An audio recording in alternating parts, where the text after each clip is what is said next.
In 432, when St. Patrick arrived in Tara, Ireland, it was forbidden under penalty of death for anyone to light a fire until Ireland's High King lit the great fire of Tara and used that flame to light all other flames. On the eve of Easter, the native people looked up on top of the hill of Slane and saw a fire burning brightly. It was St. Patrick who had lit the Paschal candle. The High King of Ireland, infuriated by this, sent his men immediately to extinguish the flame, but they were unable to. The Paschal candle became the light for all of Ireland that day, and it was by this flame that St. Patrick would convert the entire island of Christianity. Father Edward J. Flanagan wanted Boystown to be that fire for the entire world, and especially for our great country. He wanted it to be a light for those boys who were abandoned and orphaned, those boys who had been hurt or abused and had no one to care for them. Kindness and love will open the heart of any problem boy. That heart will melt within the warmth of the sunshine of love. Growing up in Ireland, Father Flanagan was asked to tend to the sheep in the pastures, and while he was out there, he would pray the rosary each and every day. This grew in him a deep sense of prayer and a pastor's heart, a heart that would later move him as a parish priest to notice the large amount of homeless men he encountered.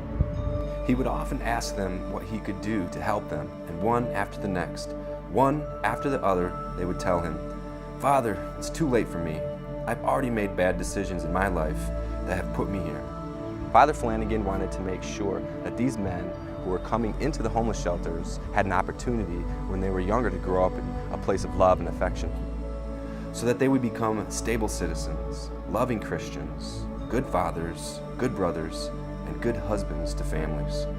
Father Flanagan responded by opening up a small house for orphaned and troubled young men called Father Flanagan's Home for Boys, and very quickly that house began to grow. Young men across the country began to journey to Boystown, with some showing up with nothing but a sign around their neck that said, "Take me to Boystown." Father Flanagan took in any boy who came to him, no matter their color, creed, or race. He was one of the first to bring young men together like this and was often run out of town for the belief that all men were his brothers regardless of their skin color. He believed so boldly in the idea that young men just needed love, care, and protection, that there was a story of a young man who had murdered his father and was going to be sentenced to death, until Father Flanagan actually flew out and defended him in his court case and said, "Don't put him to death. I'll take him to Boystown and make sure he gets what he needs.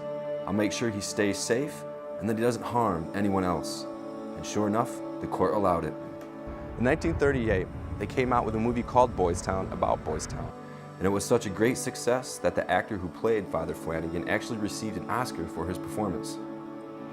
I don't feel that I can accept this as a tribute to my performance in Boystown, but I do accept it as a tribute to the man who inspired the picture, Father Flanagan. The movie created a newfound interest in Boystown, and the child care structure in this country began to change rapidly, away from the child labor system that had been in place before.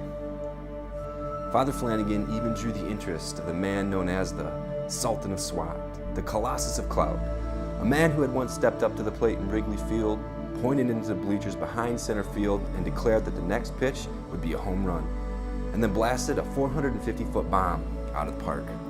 Few people could have seen the talent that Babe Ruth had within him as a child when he was labeled a troubled youth at the age of 7 and was sent to live at St. Mary's Industrial School for Boys. But there, another good priest named Matthias Boutier had given Ruth a second chance and even inspired him to play baseball.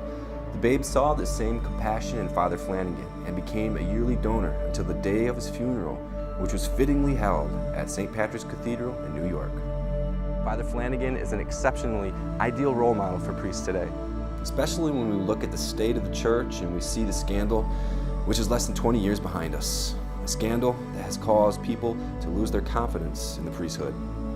Father Flanagan, 80 years before that, was leading the entire church, was leading the entire world, in how to properly care and love for children. The children of this country belong to us, and it is our problem to give them every chance to develop into good men and good women, like Father Flanagan did so many years ago. We must become more virtuous in our own lives, that we may teach more effectively the lesson of proper citizenship by example as well as instruction.